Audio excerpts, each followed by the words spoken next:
Friends.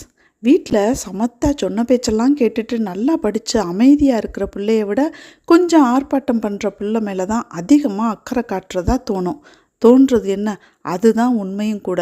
நாம் சொன்ன பேச்செல்லாம் கேட்டு நல்லா படித்து எந்த கஷ்டமும் கொடுக்கறதில்ல.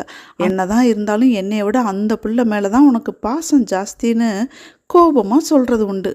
உண்மை என்னன்னா, இந்த பிள்ளை நல்லா படித்து நல்லா வந்துருச்சு, எப்படியாச்சும் பொழைச்சிக்கிறோம்.